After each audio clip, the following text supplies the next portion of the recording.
Hello student, आज हम 10th class के 11 चैप्टर में देखने वाले हैं ज्यामितीय आकृतियों में समरूपता। मैं हूं परमानंद पटेल। स्वागत है आपका आपके अपने चैनल पीएन पटेल क्लासेस पर। तो आइए देखते हैं ज्यामितीय आकृति के बारे में एक परिचय।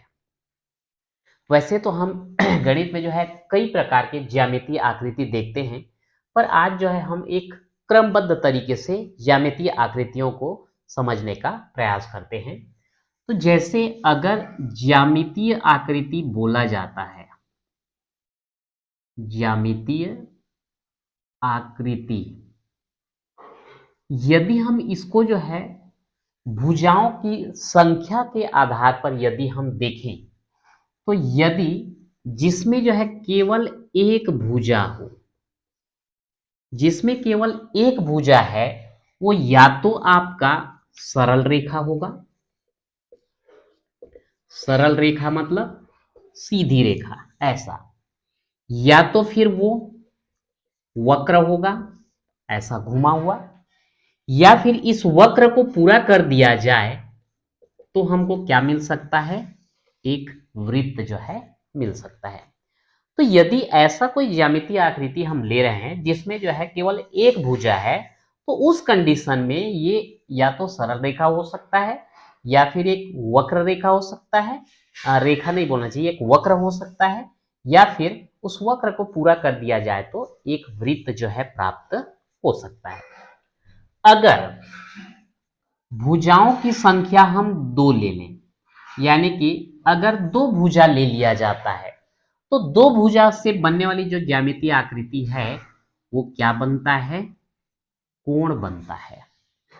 यहां पर जो है ये आपका एक किरण बोलो या रेखाखंड, तो यहां पे जो है हमको क्या प्राप्त होता है, कोण। लेकिन इसके बाद जितने भी आकृति होते हैं, चाहे 3 भुजा हो, 4 भुजा हो, 5 भुजा हो, 6 भुजा हो या फिर उससे अधिक हो, ये पूरे को हम एक नाम से पुकार सकते हैं और वो होता है बहुभुज। क्या होगा ये, बहुभुज। सबसे पहले यहां पर बहुभुज में हम देख सकते हैं त्रिभुज, ऐसी आकृति जो 3 भुजाओं से घिरी हुई हो और बंद आकृति हो, तब उसको हम क्या बोलते हैं, त्रिभुज। या ये भी बोल सकते हो कि 3 भुजाओं से घिरी हुई बंद आकृति को त्रिभुज कहते हैं। त्रिभुज के बारे में जो है डिटेल हम पहले वीडियो अपलोड कर चुके हैं। आप चाहें तो हमारे वीडियो के प्लेलिस्ट में जाकर के बेसिक मैथ्स के अंतर्गत त्रिभुज के बारे में पूरा डिटेल जान सकते हैं।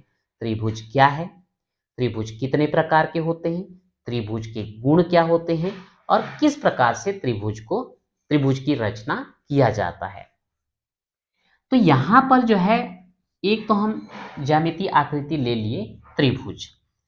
अगर 3 भुजाओं से घिरी हुई बंद आकृति है तो त्रिभुज है। ऐसे ही एक आता है आपका चतुर्भुज।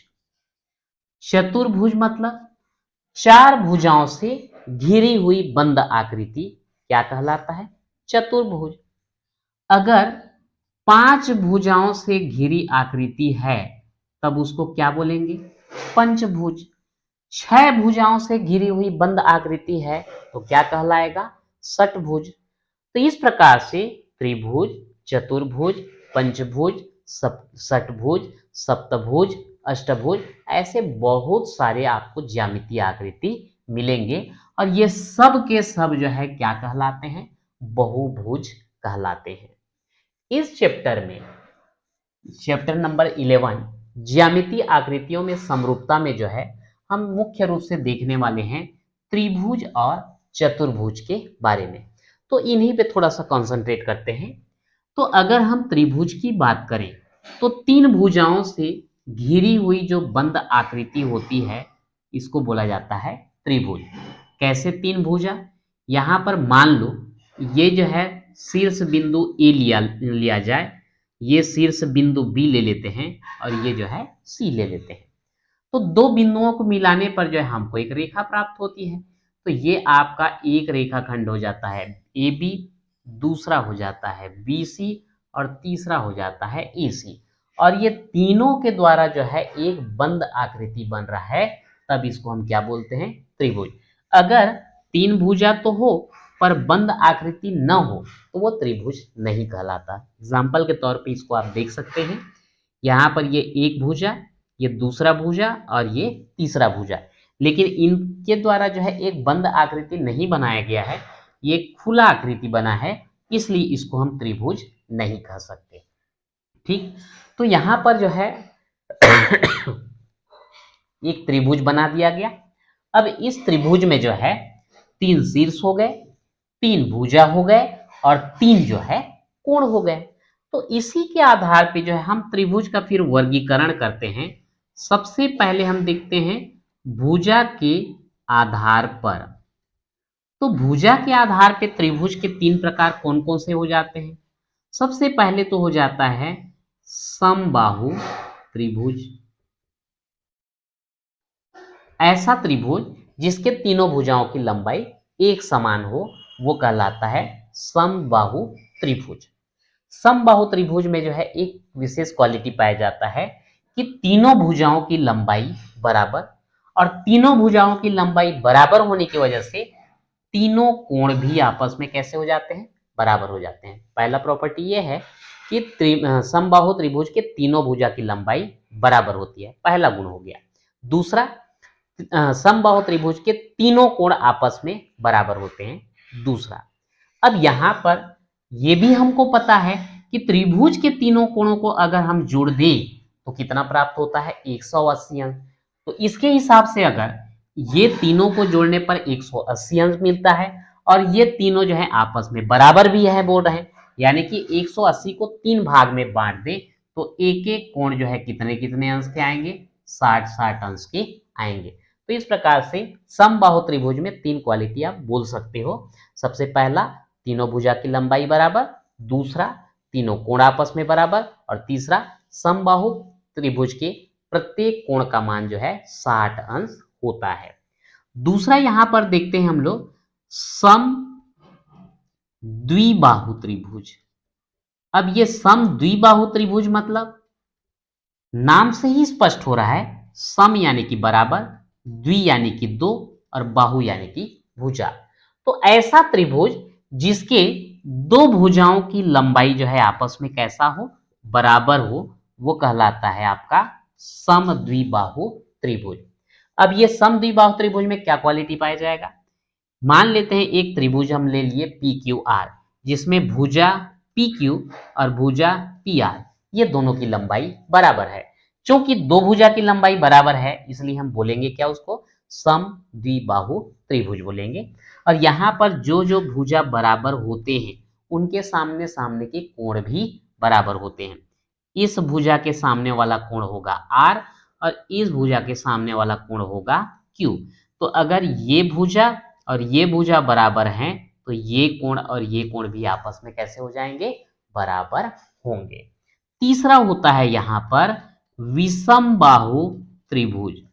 अब विषमबाहु त्रिभुज में क्या होगा? विषमबाहु त्रिभुज मतलब ऐसा त्रिभुज जिसके तीनों भुजा की लंबाई जो है अलग अलग हो, ये कहलाता है आपका विषमबाहु त्रिभुज। अब विषमबाहु त्रिभुज में क्या होगा? तीनों भुजा की लंबाई अलग अलग है, तो जो भुजा की लंबाई सबसे ज्यादा है उसके सामने का कोण सबसे बड़ा होगा, और जिस भुजा की लंबाई सबसे छोटा है यानी कि कम है तो उसके सामने का कोण जो है छोटा होगा। तो इस प्रकार से ये भुजा के आधार पर जो है त्रिभुज के तीन प्रकार होते हैं और उसी के आधार पे उसके कुछ खास गुण होते हैं। दूसरा है यहाँ पर कोण के आधार पे। कोण के आधार पर भी अगर हम देखें तो त्रिभुज के तीन प्रकार होते हैं। सबसे पहला होता है न्यून कोण त्रिभुज। न्यून कोण त्रिभुज बोलने से ऐसा त्रिभुज जिसके तीनों कोण जो है न्यून कोण हो।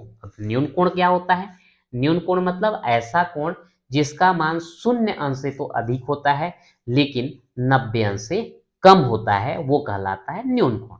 तो ऐसा कोई त्रिभुज हम लेते हैं कि तीनों कोण का मान जो है 90-90 अंश से कम होना चाहिए, तो वो कहलाता है आपका न्यून कोण त्रिभुज। दूसरा होता है समकोण त्रिभुज। समकोण त्रिभुज यानी कि ऐसा त्रिभुज जिसका कोई भी एक कोण समकोण यानी कि 90 अंश का होना चाहिए, तो उसको बोलते हैं हम समकोण त्रिभुज। और समकोण त्रिभुज में एक और विशेष चीज लागू हो जाता है कि अगर ये जो है आपका समकोण त्रिभुज है, तो 90 अंश के सामने वाला भुजा कहलाता है कर्ण, ये नीचे वाला कहलाएगा आधार, और ये कहलाता है आपका लंब। तो यहां पर अगर कोई समकोण त्रिभुज दिया गया है तो यहां पर हम पाइथागोरस प्रमेय लगा सकते हैं। पाइथागोरस प्रमेय के अनुसार किसी भी समकोण त्रिभुज में कर्ण का वर्ग, लंब के वर्ग और आधार के वर्ग के योग के बराबर जो है होता है, इसको हम क्या बोलते हैं? पाइथागोरस प्रमेय। और तीसरा होता है यहां पर अधिकोण त्रिभुज। अब अधिकोण त्रिभुज क्या होगा? ऐसा त्रिभुज जिसका कोई भी एक कोण जो है अधिक कोण हो, यानी कि 90 अंश से अधिक और 180 अंश से कैसा होना चाहिए? कम होना चाहिए, तो वो कहलाता है अधिकोण त्रिभुज। तो इस प्रकार से यहाँ पर त्रिभुज के बारे में जो है एक सामान्य जानकारी हो चुका है कि त्रिभुज किसे कहते हैं, त्रिभुज में कितने शीर्ष होते हैं, कितने कोण होते हैं, कितने भुजा होते हैं, त्रिभुज के तीनों कोणों का योग कितना होता है, और भुजा के आधार पर त्रिभुज के कितने प्रकार, कोण के आधार पर त्रिभुज के कितने प्रकार होते हैं। ये बेसिक चीजें जो है इस चैप्टर में आपको जो है मदद करेगा। इसके बाद जो है हम त्रिभुज के बाद देखते हैं चतुर्भुज के बारे में। तो चतुर्भुज होता क्या है? चार भुजाओं से घिरी हुई बंद आकृति जो है चतुर्भुज कहलाता है। अब यहां पर चतुर्भुज में भी कई अलग अलग प्रकार है। मान लो अगर हम देखें कि ऐसा चतुर्भुज जिसमें जो है समांतर भुजाओं का एक युग्म प्राप्त हो, ये कहलाता है आपका समलंब चतुर्भुज। जैसे ये ऐसा, यहां पर जो है आपका ए बी सी डी, तो यहां पर भुजा ए बी और भुजा सी डी ये दोनों ही आपस में समांतर हैं, और ए डी और बी सी जो है आपस में समांतर नहीं है। तो इस टाइप का जो चतुर्भुज पाया जाता है उसको हम क्या बोलते हैं? समलंब चतुर्भुज कहते हैं। फिर इसके बाद आता है यहां पर समांतर भुजाओं का केवल एक युग्म प्राप्त हुआ। अगर समांतर भुजाओं का दो युग्म प्राप्त हो जाए तब इसको हम लोग समांतर चतुर्भुज बोलते हैं। जैसे कि मान लो ये वाला, ये ऐसा पी क्यू आर एस, ये है आपका समांतर चतुर्भुज। समांतर चतुर्भुज का सीधा सीधा परिभाषा ये होता है कि ऐसा चतुर्भुज जिसके आमने सामने की भुजा समांतर हो और लंबाई में बराबर हो, वो क्या कहलाता है? आपका समांतर चतुर्भुज कहलाता है। अब यहां पर इसी समांतर चतुर्भुज को थोड़ा सा आकृति को हम बदल दें, ये ऐसा कर दें, ठीक है? तो ये जो आपका चतुर्भुज प्राप्त हो जाता है, इसी को हम बोल देते हैं आयत। क्या बोलते हैं? आयत। दोनों में अंतर क्या है? यहां पर ये भुजा और ये भुजा समांतर थे, यहां पर भी ये भुजा और ये भुजा समांतर है, दोनों के लंबाई बराबर थे, यहां भी दोनों के लंबाई बराबर है। ये भुजा और ये भुजा समांतर भी है और बराबर भी है, यहां पर भी ये भुजा और ये भुजा समांतर है और बराबर है। दोनों में जो है वो क्वालिटी सभी जो है आ रहे हैं।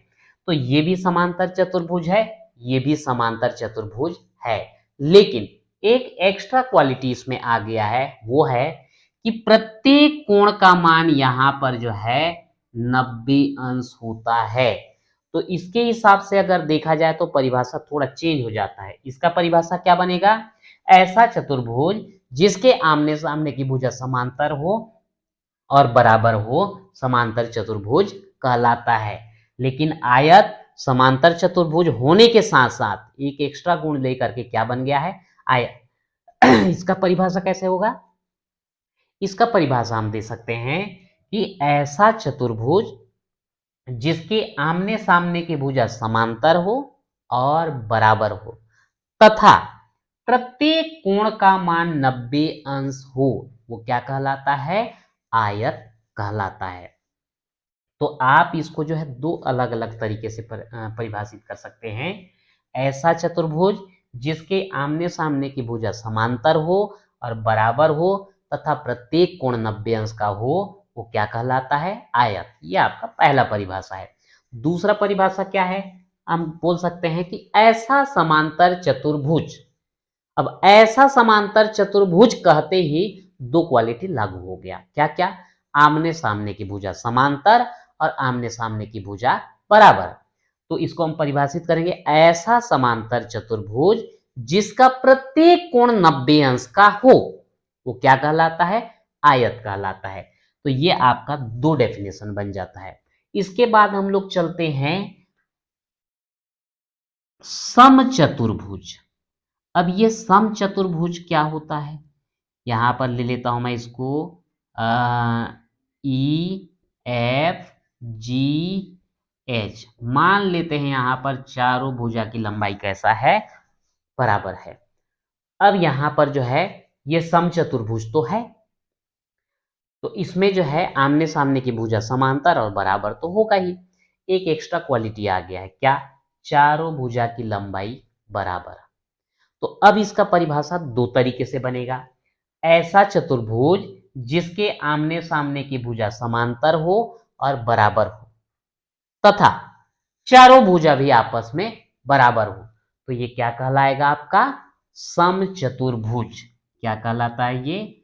समचतुर्भुज। लेकिन एक परिभाषा और बन सकता है, ऐसा समांतर चतुर्भुज, यानी कि आमने सामने की भुजा समांतर और बराबर लागू हो गया। तो ऐसा समांतर चतुर्भुज जिसके चारों भुजा की लंबाई कैसा हो? एक समान हो, बराबर हो, तो ये कहलाता है आपका समचतुर्भुज। इसी को थोड़ा सा चेंज कर दें तो ये कन्वर्ट हो जाता है वर्ग में। कैसा हो जाएगा? वर्ग। P Q R S. अब यहां पर समांतर चतुर्भुज का पूरा गुण लिया और एक एक्स्ट्रा गुण डाल दिए तो क्या बना? समचतुर्भुज। इस समचतुर्भुज में एक एक्स्ट्रा गुण डाल देंगे तो वो क्या बन जाएगा? वर्ग। यानी कि वर्ग के लिए आपके तीन परिभाषा मिलेंगे। वो कैसे?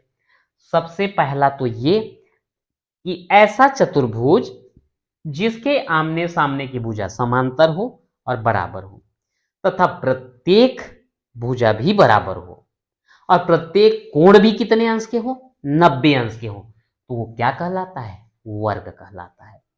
ध्यान देना, हमने समांतर चतुर्भुज के लिए भी यहाँ पे कंडीशन को डाला। ऐसा चतुर्भुज जिसके आमने सामने की भुजा समांतर और बराबर हो, ये समांतर चतुर्भुज के लिए था। हमने समचतुर्भुज का भी गुण डाला तथा प्रत्येक भुजा भी एक समान हो। फिर उसके बाद हमने वर्ग के लिए डाला, प्रत्येक कोण भी कितने अंश के हों? 90 अंश के हों। तो आपको तीनों चीज को बताना पड़ा। ऐसा चतुर्भुज जिसके आमने सामने की भुजा समांतर हो और बराबर हो तथा प्रत्येक भुजा जो है आपस में बराबर हो और प्रत्येक कोण जो है 90 अंश के हों, तो ये क्या कहलाता है? वर्ग कहलाता है। लेकिन उसी को हम समचतुर्भुज के हिसाब से समांतर चतुर्भुज के हिसाब से भी बता सकते हैं। कैसे? ऐसा समांतर चतुर्भुज जिसके चारों भुजा की लंबाई एक समान हो और प्रत्येक कोण 90 अंश का हो। ध्यान देना, ऐसा समांतर चतुर्भुज जिसके चारों भुजा की लंबाई एक समान हो और प्रत्येक कोण 90 अंश के हो, वो क्या कहलाता है? वर्ग कहलाता है। और परिभाषा हम समचतुर्भुज के हिसाब से भी बता सकते हैं। ऐसा समचतुर्भुज जिसका चारों कोण 90 अंश का हो, क्या कहलाता है? वर्ग कहलाता है। तो इस प्रकार से जो है ज्यामितीय आकृति के बारे में जो है एक संक्षिप्त परिचय हमने देखा कि अगर केवल एक भुजा होता है तो वो या तो सरल रेखा होगा या फिर वक्र होगा, या फिर वक्र को पूरा कर दें तो वृत्त होगा। अगर हम दो भुजा लेते हैं तो निश्चित रूप से वो कौन सा ज्यामितीय आकृति हमको मिलने वाला है? कोण मिलने वाला है। लेकिन उसके बाद अगर हम दो से अधिक भुजा लेते हैं, अगर भुजा ले लिया जाए 3 तो कहलाता है त्रिभुज, अगर भुजा ले लें 4 तो कहलाता है चतुर्भुज, अगर भुजा ले लें 5 तो कहलाता है पंचभुज, अगर भुजा 6 लें षटभुज, 7 भुजा लें सप्तभुज, 8 भुजा लें अष्टभुज, ऐसे ही क्रम से आगे बढ़ते जाता है। तो 3 भुजा या 3 से अधिक भुजा जैसे ही आता है तब हम उसको एक नाम से पुकारते हैं, और क्या है? बहुभुज। इस बहुभुज के अंतर्गत इस चैप्टर में जो है हम त्रिभुज और चतुर्भुज के बारे में देखने वाले हैं। तो इसीलिए आपको त्रिभुज क्या होता है, त्रिभुज के प्रकार कौन कौन से होते हैं, चतुर्भुज कौन सा प्रकार का होता है, एक सामान्य परिचय जो है हमने यहाँ पर लिया और थोड़ा सा चर्चा किया। तो अगले दिन जो है हम इस त्रिभुज के बारे में जो है थोड़ा सा डिटेल में चर्चा करेंगे। तो आज के वीडियो में जो है इतना ही, मिलते हैं नेक्स्ट वीडियो में।